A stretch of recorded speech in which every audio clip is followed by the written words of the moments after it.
मेरा नाम है उर्चवन। सिरुमलई साम्राज्य में काम करने वाला मैं एक लेखक हूँ। देखा जाए तो मैं एक पेंटर हूँ। देश के स्वतंत्र होने के 1952 के बाद जमींदारी ऑब्लिगेशन एक्ट लागू होने लगा था, लेकिन कुछ जमींदारों ने कानून को अपना गुलाम बना लिया था और कुछ जमींदार लोगों ने सत्ता को अपने हाथों में लेकर जनता को भी अपने कंट्रोल में रखा था। उनमें से एक है सिरुमलई साम्राज्य पर राज करने वाला जामिन वांथिरायन। अपने बायोग्राफी में लिख कर रखो, ये बोले, इसकी वजह से इस बुक को मैं लिख रहा हूँ। जमींदार ने अपनी लाइफ में काफी work, statue art, minute art work को सीखना ही अपना लक्ष्य बनाकर जी रहे थे। उन्हें जो चीज चाहिए थी उसे अपनी जिद से हासिल कर ही लेते थे।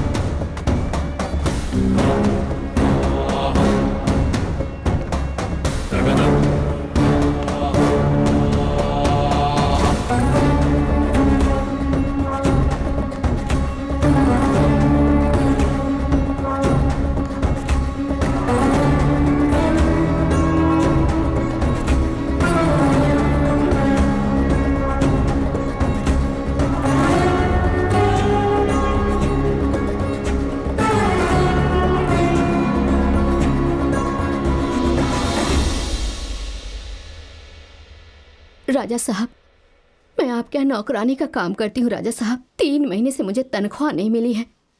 मेरा बच्चा बहुत बीमार है, उसके इलाज के लिए पैसे नहीं है। अगर आप मेरी तनख्वाह दे देंगे तो आपका बहुत एहसान होगा।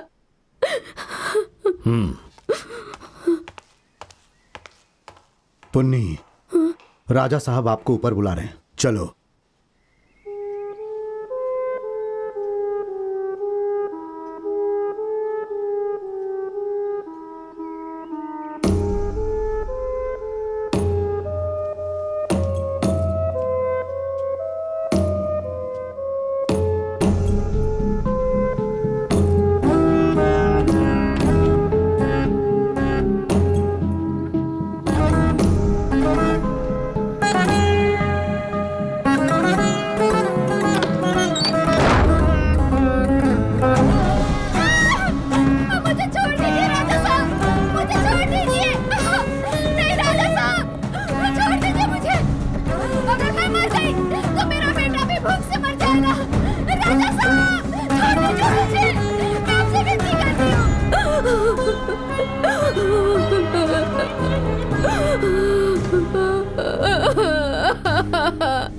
राजा साहब, मुझे छोड़ दीजिए, मत मारिए।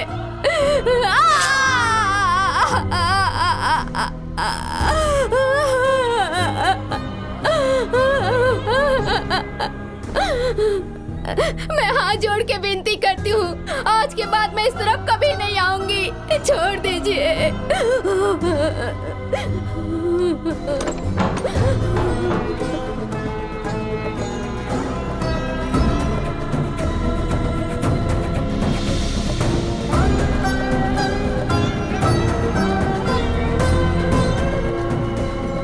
उस जमींदार का स्वभाव बहुत ही अच्छा था, इसीलिए मैं उसकी बायोग्राफी लिखना चाहता हूँ। लेकिन जब उनके साथ मैंने सफर करना शुरू किया तो उनका भयानक चेहरा भी मुझे दिखने लगा। बायोग्राफी का अर्थ यह है कि जो सच है वही लिखा जाता है, और यही मेरी जिंदगी का लक्ष्य भी है।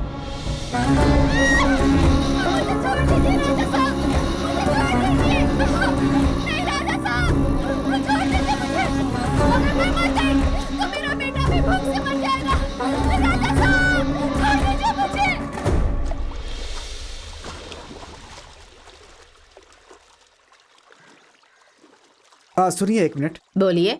मैं जमींदार की जिंदगी के बारे में लिखने आया हूँ।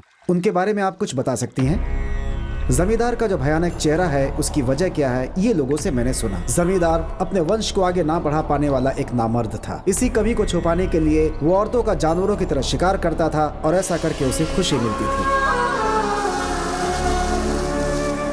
जाओ।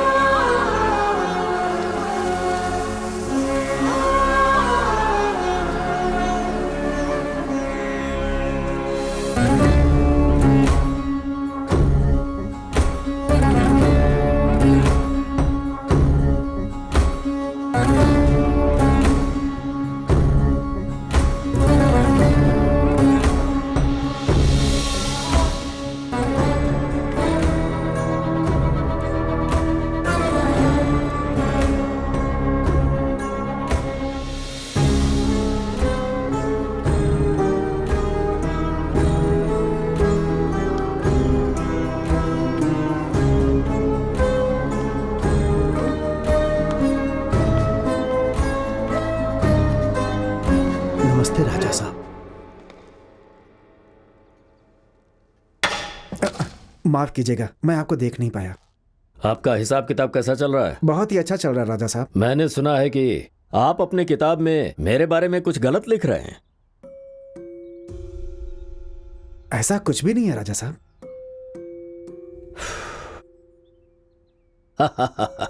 डरिए मत, लोग चाहे कुछ भी कहें पर मुझे आप पर पूरा भरोसा है, क्योंकि हम आपको अच्छी तनख्वाह और इज्जत देते हैं। मेरा नाम और प्रसिद्धि बिगड़ने ना पाए। जी जरूर।